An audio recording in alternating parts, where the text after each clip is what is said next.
बिस्मिल्लाहिर्रहमानिर्रहीम, अस्सलाम वालेकुम। जियो न्यूज़ पर आप देख रहे हैं आपस की बात और मैं हूं मुनीब फारूक। तकरीबन 2 साल का अरसा गुजर चुका है पाकिस्तान तहरीक इंसाफ की हुकूमत को, लेकिन ये क्या कि इदारों के साथ ताल्लुक बताया जाता है कि मिसाली है। अपोजिशन वो जिसके पल्ले कुछ नहीं है, यानी कि वो अपोजिशन जिसके मुतअद्दिद रहनुमा ना सिर्फ करप्शन केसेस में इन्वॉल्व हैं या उन पर एलिगेशंस हैं, कुछ नैब की कस्टडी के अंदर है वगैरह वगैरह, कुछ के मामलात अदालतों में हैं। तो सवाल ये पैदा होता है कि इन 2 सालों के बाद कोई इतना अहम, यानी एक वफाकी वजीर, और वफाकी वजीर वो जो कि एक इलेक्टेड MNA भी हैं, फवाद चौधरी साहब, वो एक इंटरव्यू देते हैं और उसमें जो बातें करते हैं वो फिर काबीना के अंदर भी डिस्कस होती है। काबीना के अंदर ये भी डिस्कस होता है कि एक और वफाकी वजीर जो कि एक इलेक्टेड MNA है, फैसल वाडा साहब, वो कहते हैं कि कुछ लोग यहाँ पर 2020 खेलने की प्लानिंग कर रहे हैं, यानी कुछ लोग वजीर आजम बनने के ख्वाहिशमंद हैं। अब ये बात अपनी जगह मौजूद है, लेकिन साथ ही साथ ये क्या कि कुछ और इलेक्टेड MNAs भी ये कह रहे हैं कि हमारे हालात ठीक नहीं हैं, हमारी तजलील हो रही है, वज़ीर आज़म ऐवान में नहीं आते। फवाद चौधरी साहब कहते हैं टीम अच्छी पता नहीं क्यों नहीं बन सकी। और एहतसाब के हवाले से कि हुकूमत ने एहतसाब किस तरह का किया, उस पर भी अपोजिशन सवाल उठाती है। क्या आपने कहा जी आज से पहले रिपोर्टें नहीं आई, किसी ने मामलों की तफ्तीश नहीं की, हमने की, लेकिन जब शुगर रिपोर्ट आई तो उस पर भी बहुत सारे सवालात आ गए और आज भी वो अपनी जगह मौजूद हैं। साथ ही साथ रिपोर्ट्स तो आ रही हैं, इम्प्लीमेंटेशन के भी इश्यूज़ हैं, कि बात अपनी जगह मौजूद है। लेकिन सबसे बड़ा सवाल ये है कि 2 सालों के अंदर ही जब अपोजिशन इतनी कमज़ोर है और हालात इदारों के साथ बेहतरीन है, तो फिर ये हुकूमत के ऊपर बोझ किस चीज़ का है? मसला क्या है? ये MNAs, ये मिनिस्टर्स क्यों नाराज़ हैं? इनके प्रॉब्लम्स क्या हैं? और क्या ये वाकई पाकिस्तान तहरीक इंसाफ की हुकूमत के लिए एक अलार्म है, ख़तरे की घंटी है कि ध्यान रखिए? क्योंकि जब प्राइम मिनिस्टर भी वज़रा को कह रहे हैं कि भाई 6 महीने हैं आपके पास, 6 महीने में परफॉर्म करें। I am sure prime minister का मतलब ये है कि परफॉर्म करें, कुछ रिजल्ट दें, वरना फारग हो जाएं। इसका और क्या मतलब हो सकता है, ये जानने के लिए आज हम अपने मेहमानों से गुफ्तगू करेंगे। सेनेटर फैसल जावेद खान साहब हमारे साथ मौजूद हैं, पाकिस्तान तहरीक के देरीना कारकुन भी रहे हैं, रहनुमा भी हैं, इमरान खान साहब के हमेशा साथ रहे हैं अच्छे बुरे वक्त के अंदर। फैसल जावेद साहब बहुत शुक्रिया आपका। मायज़ा हमीद साहिबा हैं, MNA हैं, पाकिस्तान मुस्लिम लीग नून से, हमारे साथ मौजूद हैं। और जनाब इरशाद भट्टी साहब मुल्क के मुमताज़ तज्ज़िया निगार हैं, प्रोग्राम रिपोर्ट कार्ड के अंदर आप इन्हें देखते हैं, रोज़नामा जंग के अंदर इनके कॉलम पढ़ते हैं। भट्टी साहब आपका भी बहुत शुक्रिया। फैसल साहब, आप हुकूमत है, मामला सारा हुकूमत के हवाले से है।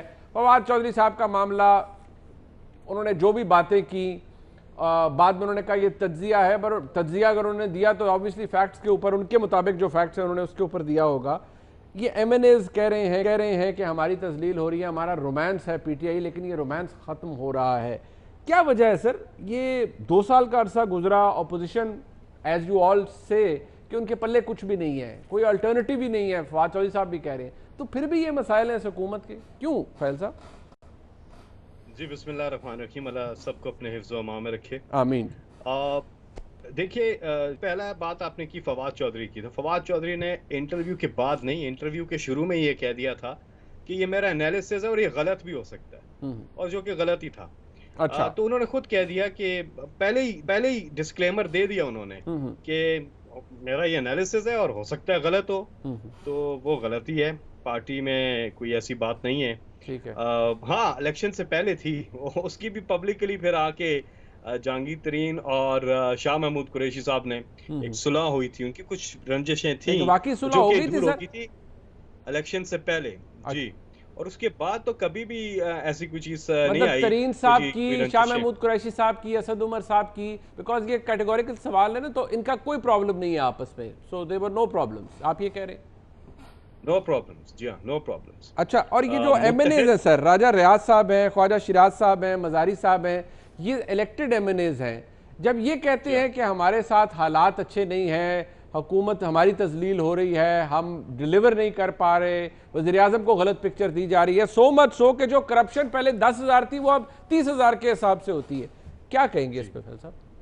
देखिए, सबसे पहली बात ये है कि ये जो स्टेटस को तोड़ना होता है ना, ये आसान बात नहीं होती है। अच्छा जी। और ये अरसे दराज से, अभी तो हमारे 2 साल भी नहीं हुए, जी। और इस तरह के प्रोग्राम्स होते हैं और इस तरह से बात होती है जिस तरह 30 साल माजी में हम ही हुकूमत में थे। तो जो 30 साल में कबाड़ा किया जिन पार्टियों ने इस मुल्क के सर अब तो साथ, आप भी जो हुकूमत में कुछ है ना, जो किया, आप क्या कह जो थे, इसीलिए तरसे आपसे पूछ रहे जी हैं। मेरी बात, टॉर्च मुनीब जी, बेरर है मैं ना अपनी सर आप बात, तब्दीली के। आप आप आपकी बात का जवाब आपने देना है तो आप दे दें। मैं अगर दे रहा हूं तो उससे आप एग्री ना करें, लेकिन मेरी बात कंप्लीट तो नहीं नहीं, होने दें आप मुनीब दें भाई। जवाब, आप दें जवाब, सवाल करने का हक तो दीजिए ना हुजूर। जी जी, सवाल करें, जी आप सवाल कर लें, मैंने पूरा सवाल सुना है तो जवाब देना शुरू सर, किया। हुक्म हुक्म, अगर आपने इरशाद दोबारा, करें, इरशाद करें, जी इरशाद जी, सर। अच्छा, नहीं नहीं, इरशाद तो नहीं, हम आप हुक्म करें। नहीं नहीं, आप अच्छा, भाई हैं, बताएं। मैं कह ये रहा था, जो बड़ी बात समझने की है वो ये है कि माजी के हुक्मरानों का तर्ज हुकूमत क्या था। आओ, इक्तदार में आओ, पैसा बनाओ, सरे महल बनाओ, एवन फील्ड अपार्टमेंट बनाओ, बाहर जदादे बनाओ, मुल्क को लूटो, गरीब गरीब से मजीद गरीब हुआ, और ठीक ये है। कुछ खानदान है जो अमीर हुए। ये बात तो सच है ना, ठीक है। ऐसा ही हुआ। इनकी प्रॉपर्टीज ऊपर गई, बैरून मुल्क जदादे ऊपर गई, ओमनियां ऊपर गई, टीटियां ऊपर गई, लेकिन मुल्क गरीब हुआ। ये तर्ज हुकूमत था पहले। ठीक है। इसको कहते हैं रवायती सियासत, जिसको ओके। कहते हैं ना रवायती सियासत, अच्छा रख जी। रखाव की सियासत जी, ठीक है जी। रख रखाव की सियासत।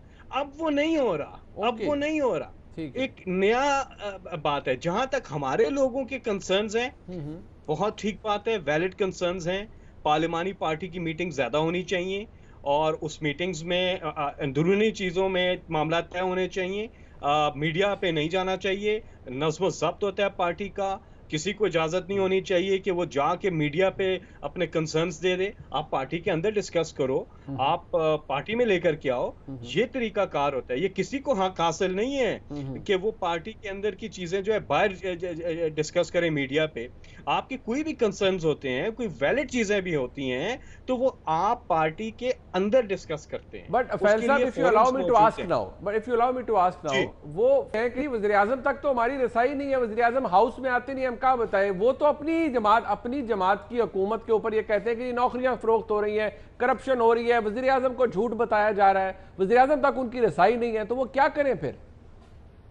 देखिए मुनीब, ये सारी बातें जो आप बड़ी इसमें एम्पलीफायर लगाया हुआ है आपने, कुछ कंसर्न्स हैं और सर आप ठीक कह रहे हैं, मैं कहीं तो कहीं सिर्फ फॉरवर्ड कर रहा हूं, एम्पलीफायर तो कहीं और लगा हुआ था। असेंबली से बड़ा एम्पलीफायर क्या हो सकता है सर, सेशन के अंदर आप लोग ठीक, कह रहे हैं। मेरी बात तो सुनिए। मैं जो आपको कहने की कोशिश कर रहा हूं कि जो भी कुछ इक्का दुक्का जो भी कंसर्न्स हैं, ये भी एड्रेस हो जाएंगे। अच्छा जी। It's not a problem. ठीक हो ये गया। प्रॉब्लम नहीं है, इस तरह होता है। आप देखें ना, इतनी बड़ी पार्टी है पाकिस्तान तहरीक इंसाफ, और फिर हम एक मखलूत हुकूमत में हैं, मुख्तलिफ लोगों के मुख्तलिफ कंसर्न्स चीजें होती हैं। ये मीडिया पर चीजें आ जाती हैं, अच्छी बात है, लेकिन पार्टी के अंदरूनी मामलात पार्टी के अंदर रहने चाहिए, कंसर्न्स होने चाहिए। अगर आपको इश्यूज हैं तो आप डिस्कस कर सकते हैं, और वो रिजॉल्व भी हो जाते हैं और हो भी जाएंगे। ठीक है। अच्छा, वैसे ये बड़ी दिलचस्प बात है, क्योंकि ये बात आपने दुरुस्त की, ऐसी बातें होती हैं मुस्लिम लीग नून के दौर में होती थी, और यही बातें जिस तरह माशाल्लाह आप हैं और बहुत से तो आप बुरा आपके कहते कॉलीग, होंगे। आपके उस वक्त आप कहते थे कि देखिए जी इनकी पार्टी का यही हाल है, इसलिए इनके अपने हाँ, एमएनएज भी बोल रहे हैं। अब आपके एमएनएज हैं, ये आपके इत्तेहादी नहीं है, राजा रियाज साहब आपके इत्तेहादी नहीं है, ख्वाजा शिराज साहब आपके इत्तेहादी नहीं है, आपके अपने एमएनएज हैं जो कि कह रहे हैं। फवाद चौधरी साहब, आपने कहा तज्जिया फाइन आपके नजदीक गलत होगा, बट वो आपके फेडरल मिनिस्टर हैं और पीटीआई के टिकट पर ही एमएनए इलेक्ट हुए हैं। बट आपका पॉइंट ऑफ व्यू आ गया। मैं जरा सर, मैं जरा अगर उसी पार्टी का एक मेंबर ये कह रहा है कि ऐसा नहीं होना चाहिए। ठीक है, ठीक है ना, बिल्कुल ठीक। मैं जरा आगे, लीग वाले ये नहीं कहते थे। अच्छा ठीक है, बिल्कुल। मैं सर जरा कुछ होल्ड ऑन, कहते थे तो ठीक है, वो एडमिट कर लेना चाहिए। ठीक हो गया। ऐसे नहीं फैसल होता। जरा let's hold on to it. मैं जरा थोड़ा आगे चलूं। माइजा बीबी, कोई बड़ी बात तो है नहीं, ये जमातों के अंदर होता है, ये बात फैसल साहब की फैक्चुअली करेक्ट है, क्योंकि सफदर साहब भी वो भी असेंबली के फ्लोर पर कहते थे और कि हमारे वज़ीर आज़म के प्रिंसिपल सेक्रेटरी हमारी बात नहीं सुनते, फंड्स नहीं मिलते, बहुत से मामला थे, और बहुत से लोगों ने भी शिकायत की। रियाज पीरज़ादा भी आपकी अपनी हुकूमत के दौरान आपके एमएनए थे, लेकिन हुकूमत से वो भी नाराज़ रहे, तो कोई बड़ी बात नहीं है। बाकी रिवायती सियासत अब नहीं होती है। फवाद चौधरी साहब के ने जो भी कहा, फैसल जावेद साहब ने कहा, उनकी राय थी, फैक्ट्स के खिलाफ इनके मुताबिक थी, गलत राय थी, बात खत्म हो। देखिए, बिस्मिल्लाहिर्रहमानिर्रहीम, मुनीब, बात यह है कि जब आप एक झूठ बोलते हैं ना, तो उसको छुपाने के लिए 10 झूठ और बोलने पड़ते हैं। अच्छा जी। अब फैसल जावेद साहब माजरत के साथ कह रहे हैं कि जी ये उनकी अपनी राय थी। वो एक कैबिनेट के मिनिस्टर हैं, वो मीटिंग्स का हिस्सा होते हैं, उनको सारी जो वहाँ पे हालात और वाक़यात होते हैं उनका पता होता है, और जो वो बात कर रहे हैं वो अगर फैक्ट्स पे मबनी है तो उसको फैसल जावेद साहब को डिनाई नहीं करना चाहिए। और फैसल जावेद साहब को चौहान साहब की वो स्टेटमेंट भी देख लेनी चाहिए जिसमें उन्होंने फवाद चौधरी साहब की इस स्टेटमेंट के ऊपर ओपिनियन दी है, बड़ी कि वो घटिया अपनी ज़बान बातें इस्तेमाल अपने की पास है। रखा करें या वट एवर ही सेड। तो मेरा पॉइंट ये है कि देखें, अगर देखें जो भी ज़बान इस्तेमाल की है, बात ये कि ये एक चीज़ हुई है और इस चीज़ को डिनाई करने के बजाय इस चीज़ को आप एक्सेप्ट करें और आप मानें कि आपकी पार्टी के अंदर जो अब मुनीब पहली दफ़ा मौका मिला है एमएनएस को अपना जो है राय देने का बजट पे, और उन्होंने बजट पे स्पीच नहीं की। अब तो मुझे ये ऑब्वियसली आप भी पिछले 30 साल याद कराएंगे, पीटीआई वाले भी 30 साल याद कराएंगे, लेकिन पीटीआई को ये भी रिमाइंड कराना पड़ेगा कि जब वो कंटेनर पे खड़े थे या जब वो हर शो पे आते थे तो वो ये कहते थे कि हम तब्दीली ला रहे हैं, हम रेवोल्यूशन ला रहे हैं, हम सुनामी ला रहे हैं। सो ये जो सुनामी है ये तो तब्दीली, बहुत बड़ी तब्दीली का नाम तो होता है 2 साल में तो नहीं तो आएगी हम तो ना, तब्दीली वो कहते हैं 2 देख साल में रहे नहीं हैं आएगी कि ये। आपकी काबीना में लड़ाइयाँ हो रही हैं, आपके मिनिस्टर। देखिए मुनीब, इन्होंने कहा था हम फौरी, सुनामी तो फौरी तौर पे आता है, फौरी तौर पे आता है कि नहीं आता आप बता दें। सुनामी तो फौरी तौर पे आता है। उस वक्त तो इन्होंने हमें ये नहीं 10 साल 15 साल की तारीखें नहीं दी थी इन्होंने। अच्छा। दूसरी बात ये है कि देखिए, मैं सिर्फ जब आप करप्ट हो, नाअहल हो, नालायक हो, तो आप क्या करते हैं कि मिनिस्टर्स आपस में एक दूसरे को ब्लेम गेम में डल जाते हैं, और वो ब्लेम गेम जो है, वो लड़ाई जो है इमरान खान साहब तक पहुंच गई है। इमरान खान साहब खुद भी जो हैं वो इसी चीज़ का हिस्सा हैं। अब जो लोग दूसरी पार्टी से इनकी पार्टीज में आए हैं, उन्होंने देखा है जी हालात तो जो है बहुत बदतर से बदतर होते जा रहे हैं। ऑब्वियसली वो इस चीज़ का हिस्सा कैसे बनेंगे? आप मुझे बताएं कि बजट के बजाय लोग अपने मसाइल बता रहे हैं। आप फॉर एग्जांपल साउथ पंजाब की जो अगर बात की जाए तो साउथ पंजाब में राजनपुर के एमएनए बार बार चीख चला रहे हैं। जो आप साउथ पंजाब का नारा लगा रहे थे, भाई आपका जो बहुत बड़ा इशू है वहाँ पे वो टिड्डी दिल का इशू है, आपका वहाँ पे आपकी पुलिस नहीं सुन रही, आपका लोकल गवर्नमेंट नहीं आपकी बात सुन रही, आप उस बात पे कहानी नहीं धर रहे। आपके मिनिस्टर है सेहत के पीएम साहब, कभी उन्होंने आप लोगों को नजर ही नहीं आ रहा।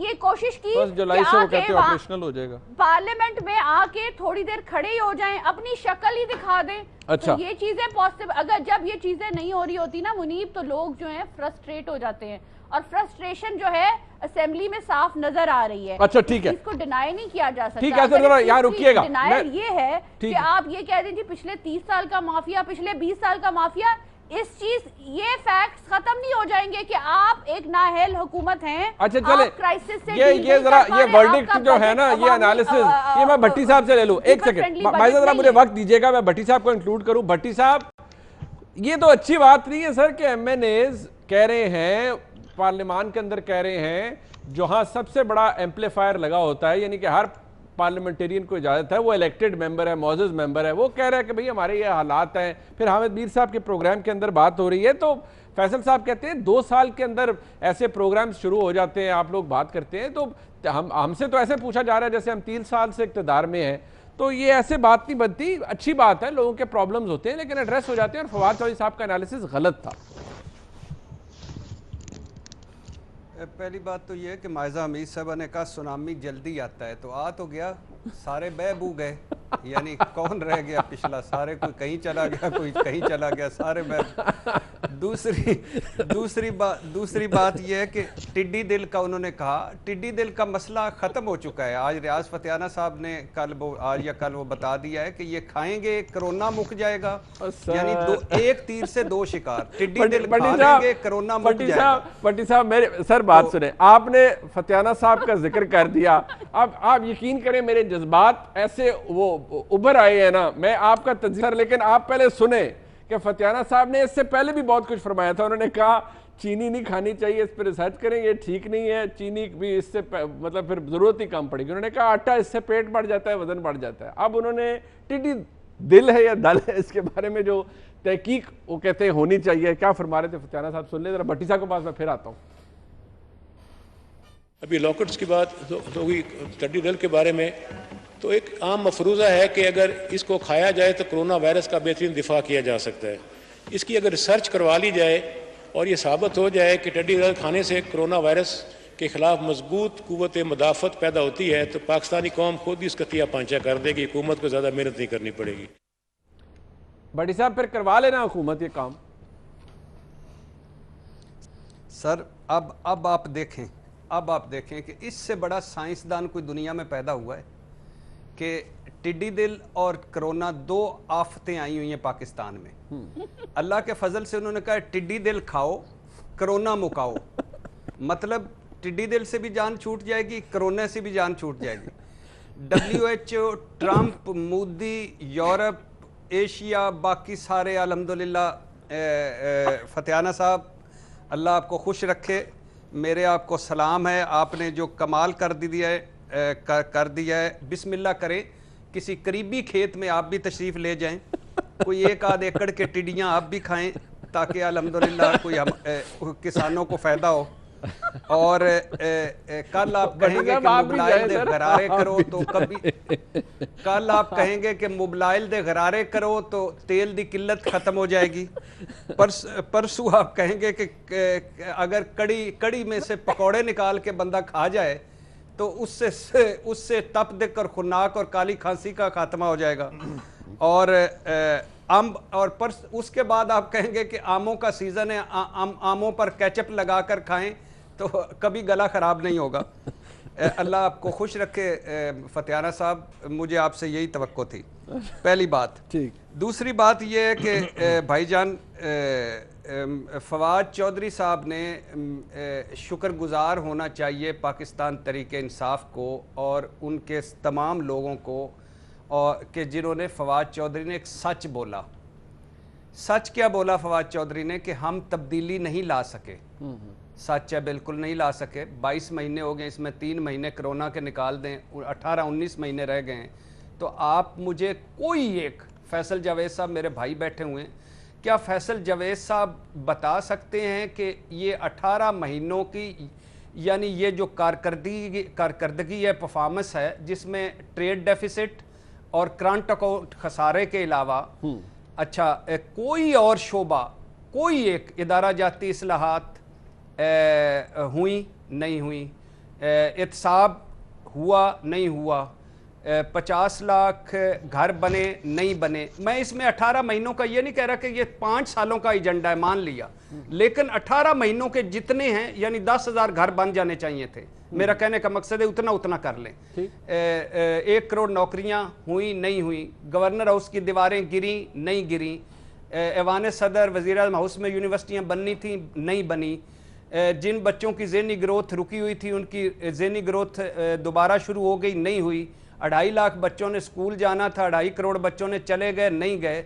नया सूबा बनना था बन गया नहीं बना, IMF को खैर बात कहना था कह दिया नहीं कहा, कशकोल तोड़ना था तोड़ दिया नहीं तोड़ा, प्रोटोकॉल ख़त्म करना था कर दिया नहीं किया, 90 दिन में करप्शन खत्म होनी थी हो गई नहीं हुई, ठीक है, 3 महीनों में सारे करप्ट लोगों ने अंदर जाना था चले गए नहीं गए।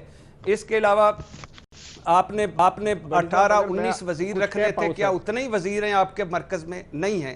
तो इस तरह on and on and on and on. मैं माजरत चाहता हूँ, ये बड़ा लंबा हो जाएगा, छोड़ दे इसको। अच्छा, ये शुक्रगुजार होना चाहिए कि तब्दीली नहीं आई। अच्छा, तब आपके नजदीक नहीं आई, लेकिन मैं नहीं सर मुझे अच्छा नहीं तब आप आगे सुन ले ना, आप मेरी भी सुन ले। फैसल जावेद साहब ने डांटा है तो उनको ज्यादा टाइम दे दिया। मैं और मायजा हमीद गरीब आदमी हैं। डांट तो आप भी हमें देते हैं, फैसल साहब से तो हम फिर लड़ भिड़ लेंगे, आपसे तो हम लड़ भी नहीं सकते। तो सिर्फ ये कहने का मेरा मकसद, मेरा सिर्फ सुन लीजिएगा आखिरी, या ब्रेक से वापस आके सुन लीजिएगा, या आप सुन लीजिएगा कि ये अकेले फवाद चौधरी साहब नहीं बात कर रहे, ये शाह महमूद कुरैशी ने भी बात की, ये जहांगीर तरीन ने भी बात की, ये फैसल वाडा ने भी बात की, ये पंजाब में भी 6 धड़े हैं, ये 4 मरकज में धड़े हैं। ये ग्रुप बाजी है, ग्रोह बंदी है। बाकी छोड़ दे राजा रियाज साहब को, वो तो जहांगीर तरीन साहब, वजारत भी नहीं मिली जहांगीर तरीन साहब के लिए, प्रेस कॉन्फ्रेंस करते, ख्वाजा शराज साहब को भी छोड़ दें। लेकिन ये जो कैबिनेट में हुआ है, कभी ऐसा हुआ है?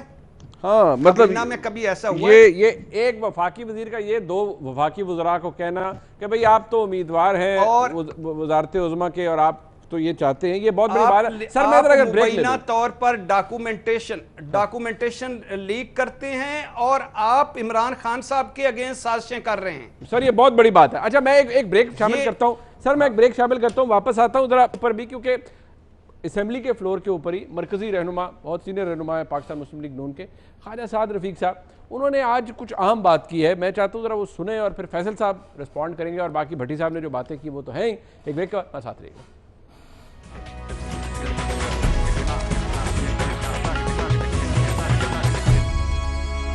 हम अवेलेबल नहीं है, लेकिन ये बड़ी ख़तरनाक बात है, ये खाम ख्याली निकाल दें। ये भी वैसे गलत बात थी फवाद चौधरी साहब की, फैसल साहब के लिए हमारे अलावा कोई ऑप्शन नहीं है।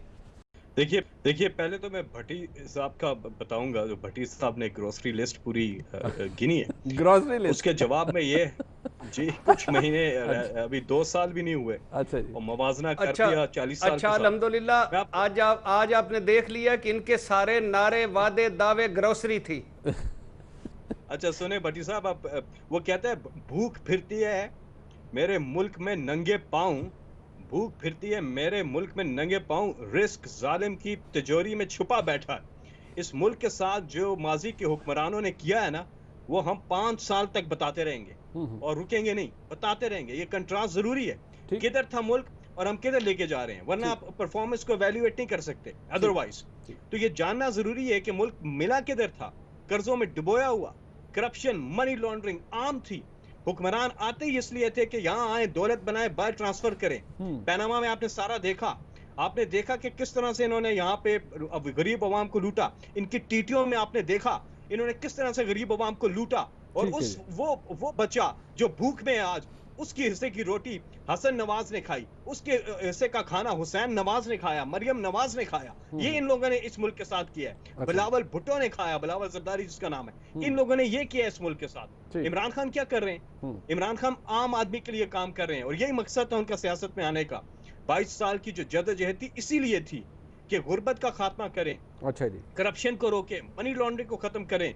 क्या कभी पहले ऐसी हुकूमत आई है जिसने सबसे ज्यादा तवज्जो गरीब आदमी को दी हो, एहसास किया हो? पाकिस्तान की तारीख का सबसे बड़ा सोशल वेलफेयर प्रोग्राम लेकर के आए, एहसास प्रोग्राम। खैबर पख्तूनख्वा में हमें ये कहते थे इसी तरह से शुरू में कि किधर है तब्दीली, किधर है तब्दीली, किधर है तब्दीली। 2 साल 3 साल तक लगे रहे, कहते रहे। गुड गवर्नेंस की ये मिसाल, मैं आपको डिटेल्स में नहीं जाता, चाहे वो सेहत हो, चाहे वो तालीम हो, चाहे वो एनवायरनमेंट हो, चाहे वो लॉ एंड ऑर्डर हो, चाहे वो BRT हो, लोकल गवर्नमेंट का निजाम हो। गुड गवर्नेंस की वो मिसाल कि खैबर पख्तूनख्वा की तारीख में पहली बार ना सिर्फ गवर्नमेंट रिपीट बल्कि डबल वोट लेकर वापस आती है। और यहाँ पे भी आप देखेंगे, आप देखें कोरोना में आज दुनिया में एक मुल्क की तारीफ हो रही है जिसने कोरोना का से भी मुकाबला किया है और गुर्बत का भी मुकाबला किया है। आप ब्राजील का केस देखें जहां पे उन्होंने पूरा लॉकडाउन की तरफ नहीं गए, क्या हाल हुआ वहां पे, इकोनॉमी का भी तबाह हो गई। इंडिया में देखिए जहां उन्होंने लॉकडाउन किया वहां कोरोना भी बढ़ा और गुर्बत गरीब का भी क्या हाल हुआ आप देख रहे हैं आपके सामने। लेकिन मेरी बात सुनिए, दुनिया ने तारीफ किया पाकिस्तान की किस तरह से। इससे पहले मैं आपको बताऊं इकोनॉमिक, मैं आपको बता दूं ना थोड़ा सा इंडिकेटर्स जितने भी जबरदस्त पाकिस्तान की, एक्सपोर्ट्स ऊपर गई पाकिस्तान की, मूडीज ने तारीफ की, नेगेटिव से स्टेबल कर दी रेटिंग हमारी। वर्ल्ड बैंक कहता है, IMF कहता है पाकिस्तान की इकोनॉमी स्टेबल हो गई है। हम तो टेक ऑफ स्टेज पे थे और इंशाल्लाह वहां जाना है। देखें ये कुछ महीनों का तवाज़ुन आप 40 साल से नहीं कर सकते हो भाई। बहुत सी ऐसी चीजें मेरे पास भी बहुत लंबी मेरे ख्याल में या करना भी नहीं चाह रहा मेरे ख्याल में। चले मैं मायजा मीर साहिबा तो चले PMLN से है ना, ये तो आपकी जारी बात है, आपकी हरीफ जमात है, ये तो करेंगे शायद। लेकिन भट्टी साहब का बारे में मैं ये कह सकता हूँ, भट्टी साहब ने तो अपनी तरह एक एनालिसिस दिया है, आपको अच्छा लगे या बुरा, किसी और का भी एनालिसिस हो सकता है। अभी आपने खुद फरमाया ना कि फलाने का वो खाना जो है हसन नवाज साहब खा गए, बिलावल भुट्टो जरदारी साहब खा गए।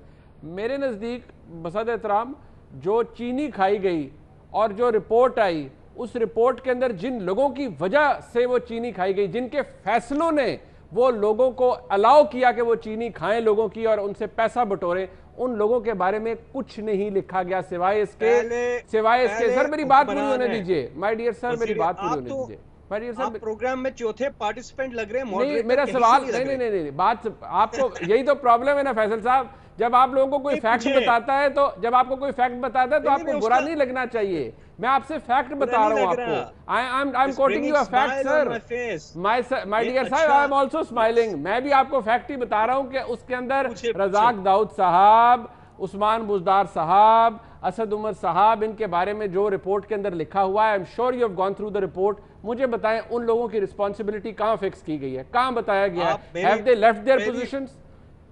बहुत ही सिंपल सा आंसर है इसका मुनीब, आपको भी पता है, बार बार दे चुके हम, लेकिन आपको बता देते हैं।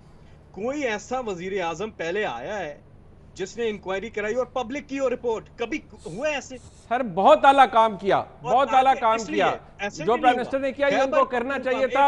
हम दोनों हाथों से सलाम करते हैं, पर आगे भी इन लोगों के बारे में सर कुछ कर देना। हौसला मुनीब, जब मैं तारीफ कर रहा हूँ ना इमरान खान की, तो हौसला रखा करे आप। नहीं मैं हौसला हजूरे वाला आपको क्यों लगता है? ये इनसिक्योरिटीज आपके अंदर क्यों है? मैं तो तारीफ कर रहा हूँ, मैं कह रहा हूँ लेट्स मूव फॉरवर्ड सर। आप जवाब दे दे सवाल का, अपने खुद ही जवाब दे दे, बोलने तो दो ना यार। मैं बोले सर, बोले सर, बोले। बड़ी मेहरबानी। अच्छा, कभी ऐसा हुआ है कि अपने ही पार्टी के 20 MPs को करप्शन के ऊपर पार्टी से निकाल दे, बिल्कुल इलेक्शन के करीब जब जा रहे थे?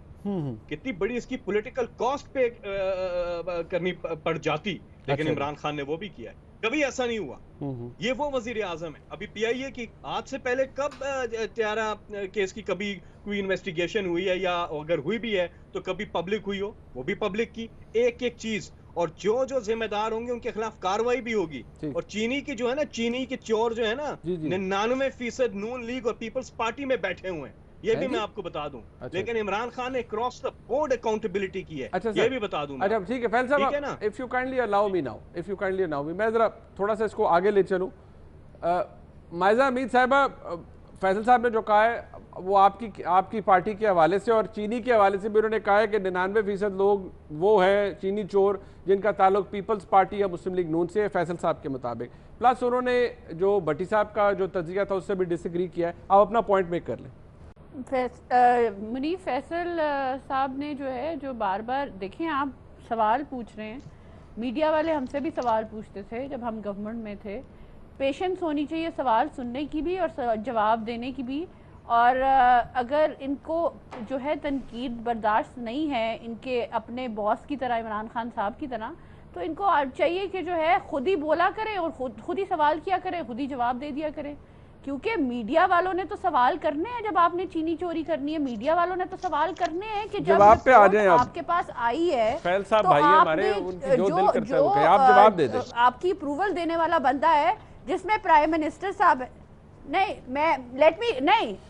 नहीं वो उनका कोई दिल जो वो नहीं कह सकते, क्योंकि उन्होंने सवाल का जवाब देना। He can't be rude to anyone, क्योंकि उनसे सवाल पूछे जा रहे हैं। उनकी मर्जी है, नहीं जब नवाज शरीफ से सवाल पूछे जाते थे या पीपल्स पार्टी से सवाल पूछे जाते थे तो जवाब मिलते थे, या आगे से ये कह देते, एक मिनट, आगे से ये कह दिया जाता था कि आप मुझे रोके ना, मैं इमरान खान साहब की तारीफ करना चाहता हूँ। क्या इमरान खान साहब बादशाह है इस मुल्क के? क्या इमरान खान साहब बादशाह है इस मुल्क के कि उनकी तारीफ करते हो तो उनको रोका नहीं जा सकता? Oh my God, बहुत फनी है ये। और इमरान खान फैसल जावेद साहब से कह दें कि रोटी वो खींच लोगों के नवाले वो मुंह से ले रहे हैं जो आज नेशनल असेंबली में इनके अपने MNAs कंप्लेन कर रहे हैं कि आटा चोरी हुई है, चीनी चोरी हुई है। उसकी इजाजत प्राइम मिनिस्टर ने दी है, उसकी इजाजत चीफ मिनिस्टर ने दी है। उनको अकाउंटेबल ठहराया जाए, ना कि उन्हीं लोगों को चोर दरवाजे से बाहर भेज दिया जाए। ठीक है, अगर आपने प्लेन की रिपोर्ट दी है आज, तो उसमें आपने जिन लोगों को अकाउंटेबल ठहराना है, एक्सेप्ट द फैक्ट कि जो पायलट की आप बात कर रहे हैं, उनको आपने क्या अकाउंटेबल भी ठहराना है कि नहीं? हम नहीं देख रहे अकाउंटेबिलिटी यहाँ अक्रॉस द बोर्ड। ठीक है, हम सिर्फ ये देख रहे हैं कि आज ख्वाजा आसिफ साहब को भी नैब का नोटिस आ गया है। अच्छा चले ठीक है, ओके मेरे पास वक्त खत्म हो रहा है। मैं भट्टी साहब का सियासी भी इंतकाम हो रहा है, ठीक है, पॉलिटिकल इंतकाम भी हो रहा है, और ऐसी मुनीब लेट मी कंप्लीट। आपने जावेद साहब को बहुत टाइम दिया है मुझे, और उन इंस्टीट्यूशंस के खिलाफ भी इंतकाम हो रहा है वो हुकूमत है पूछने का जो है वो रखती है। इन्होंने जो सवाल पूछा इसी वजह से इनको आज जियो पे इतनी तकलीफ क्यों है, मुझे बताएं, इनसे पूछें इनको क्यों तकलीफ है जवाब देते हुए कि इनकी परफॉर्मेंस जो है वो आप मुझे बताएं कि 1 करोड़ जो भट्टी साहब ने कहा था कि 1 करोड़ नौकरियां मिलेंगी, आज 1 करोड़ लोग बेरोजगार हो गए हैं। आज 1 करोड़ लोग बेरोजगार हो रहे हैं। पॉवर्टी जो है माइजा, you have to allow me now please. मैं आप हमारी बहन है, जरा काइंडली अलाउ कीजिएगा मुझे। आ रही है, आप मुझे ये बता दें जावेद साहब को, इनको रियलिटी चेक दे दे, इनको कहें आप ही देंगी। मैं तो उनको 2-3 बातें कोट की है, वो फैसला हमारे भाई नाराज हो जाते हैं। भट्टी साहब सर गल सुनो, ਤੁਹਾਡੀ ग्रोसरी लिस्ट पसंद नहीं आई और ਤੁਹਾਡੀ ग्रोसरी लिस्ट पसंद नहीं आई फैसल साहब को। आज नहीं फैसल साहब सर कर वो नहीं मुनीब, 1 मिनट मुझे खत्म कर लेने दें। कोरोना वायरस के ऊपर आपके वुज़रा क्या कह रहे हैं ये भी जरा सुना दें। कोई इनको आवाम को जाहिल कह रहा है, कोई कह रहा है कोविड के 19 पॉइंट्स हैं, कोई कह रहा है कि जो है टिड्डी दिल को रोस्ट करके खा ले तो ठीक हो जाएंगे। ये हालात है आपकी हुकूमत। वो तो मुनीब जी इतनी लंबी चौड़ी पता नहीं, ये पिछले पुराना सबक ही दोबारा पढ़ रही है, जो भी इनकी लगता है कोई पढ़ती शर्ती नहीं है। लेकिन एक चीज बता दें मुझे कि क्या इनके लीडर की बायर प्रॉपर्टीज हैं कि नहीं है? जवेद साहब अगर आप पढ़ते होते तो आपको याद होता कि आपने जो नौकरियों के वादे किए थे, जो आपने अपनी परफॉर्मेंस इंप्रूव करने के बाद चले ठीक है मैं चले 1 मिनट मैं आप दोनों से मांग करता हूं, मुझे भट्टी साहब से पूछ लेने दें। I don't want to go down to your level. अच्छा टट्टी दिल कर रहे हैं आपको, या ये मैं प्रोग्राम में यूं बैठा हुआ हूं या यूं बैठा हुआ, यही चीजें कह रहे हो ना। मैं तो कह रहा हूं अरबों रुपए की प्रॉपर्टीज बाहर बनाई। ओके फैसल साहब ठीक है, आपका पॉइंट आ गया। आपको ये अंदाजा है कि एग्रीकल्चर लैंड को कितना नुकसान हो रहा है और फूड इनसिक्योरिटी कितनी बढ़ रही है आपके। अच्छा यार भट्टी साहब को मुझे बात कर लेने दे, बड़ी मेहरबानी होगी। आप दोनों आप भाई हैं फैसल साहब, वो माइजा मेरी बहन है, मैं उन्हें रिक्वेस्ट कर रहा हूं। एक चीज मैं कह दूं मुनीब साहब, अगर इन्होंने इस तरह एड्रेस किया तो इन्हें के प्लीज मैं I will just walk out. नहीं देखिए please do that, most welcome। अच्छा मुनीब फैसल साहब we shouldn't do that we should हमारे पास इतनी you shouldn't do that। yes you shouldn't do that। बिल्कुल ये काम नहीं होना चाहिए, खातून है, रिस्पेक्ट होनी चाहिए। फाइन अगर उनकी कोई बात आपको नागवार भी गुजर दिया। मैंने क्या किया, मैंने सिर्फ पूछा नवाज शरीफ की बाय प्रॉपर्टीज हैं। अच्छा चले ठीक है फाइन, मैं जरा भट्टी साहब की बात एक बात आपसे करूंगा। भट्टी साहब बड़े मुअज़्ज़ज़ हैं, उनकी तरफ जाने से पहले एक बात करूंगा। मुनीब एक तसलसल होता है ना जब आप सवाल पूछते हैं, अगर आपको मेरी कोई बात बुरी लगी हो तो मुझे माजरत चाहता हूं। नहीं नॉट एट ऑल फैसल साहब, इट्स पार्ट ऑफ ये। देखिए ये प्रोग्राम का हिस्सा होता है, हमारे भी सवाल होते हैं, हमने जेन्युइनली करने होते हैं, आपसे ही करने होते हैं, आपके कोलीग से ही करने होते हैं। 1 मिनट यहाँ रुक जाइएगा, मैं भट्टी साहब का तज्जिया लेना है। मुझे पता है भट्टी साहब इज ऑल फायर्ड अप और बड़ा धमाकेदार किस्म का तज्जिया भट्टी साहब आज देंगे। फैसल जावेद साहब भी फॉर्म में। एक ब्रेक के बाद वहाँ साथ रहिएगा।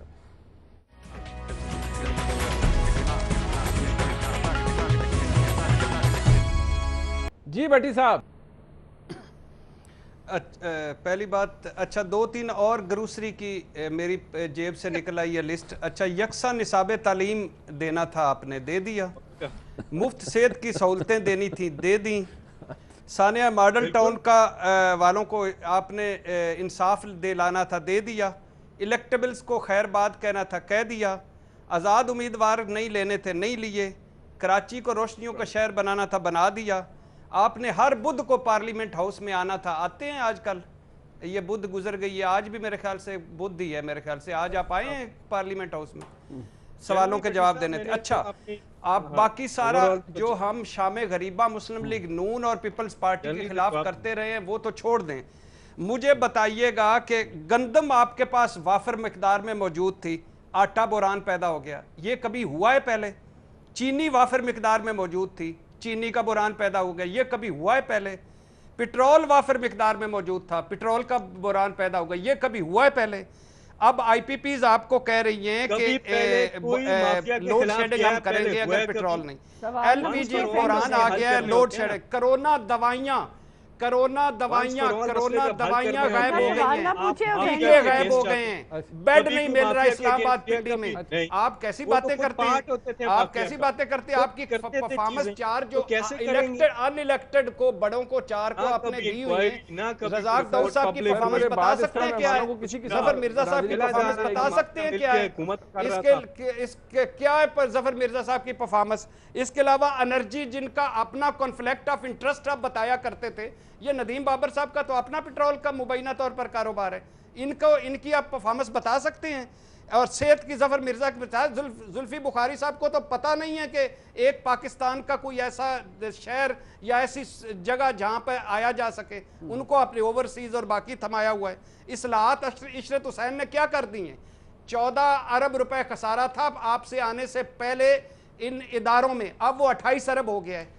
आपको पता है कि जरदारी हुकूमत जो थी 5.5 अरब रोजाना लेती थी, नवाज शरीफ हुकूमत 8 अरब लेती थी, आप 16 अरब रोजाना ले रहे हैं। आपको पता है आपकी फीकस आमदनी नीचे आ गई है, आपको पता है कि बेरोजगारी बढ़ गई है, आपको पता है कि यूटिलिटी स्टोर पे चीजें नहीं मिल रही, आपको पता है मुल्क की 15 सनतें में से 11 सनतें मनफी में हैं, 4 मुस्बत हैं। आपको पता है ज़राअत का इस मरतबा कपास का $1.5 अरब का नुकसान हुआ है। आपको पता है रज़ाक दाऊद तौहीन पार्लियामेंट का मुर्तकिब हुआ है कपास में। आपको पता है उसका सैनिटाइजर का मुबैना तौर पर कारोबार है। आपको पता है वो महमद डैम वाला है। आपको पता है वो निजी बिजली घर डाके वाला है। आपको पता है वो शुगर और सब्सिडी और एक्सपोर्ट का रूए रवा है, फिर भी वो मौजूद है।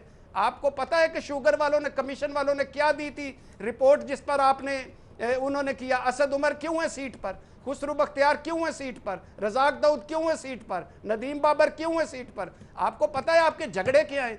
आपको पता है कल कैबिनेट में क्या हुआ है? आपको पता है फैसल वाडा को लेके इलेदा कमरे में इमरान खान क्यों गए? आपको पता है हम किस इमरान खान के पीछे खड़े थे जिसने हमें ख्वाब दिखाए थे तब्दीली के? जो ऑनेस्ट आदमी है, जो डेडिकेटेड आदमी है, जो मुल्क को बदलना चाहता है। हमने रज़ाक दाऊद के लिए किया था, हमने उस्मान बुज़दार के लिए किया था, हमने नदीम बाबर के लिए किया था, हमने इन जफर मिर्जा के लिए तब्दीली का ख्वाब देखे थे, हमने इन माफियाज के लिए देखे थे, कार्टेल के लिए, जो आपने अपने सर वो भट्टी साहब एक बार फैसल साहब जागे ये ग्रोसरी लिस्ट नहीं है, ये मेरे दिल की आवाज है।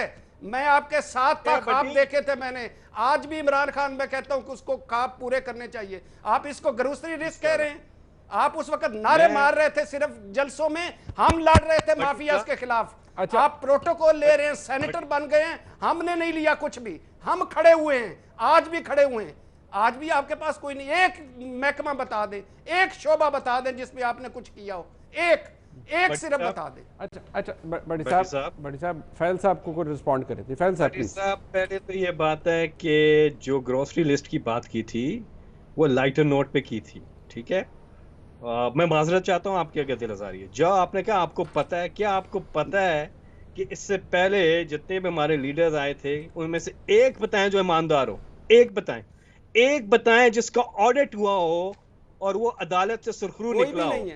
कोई एक बताएं जिसने, एक बताएं ना जो कि अपने घर में रहता हो, सारे खर्चे भी खुद करता हो, मुल्क की खजाने पे बोझ ना बनता हो।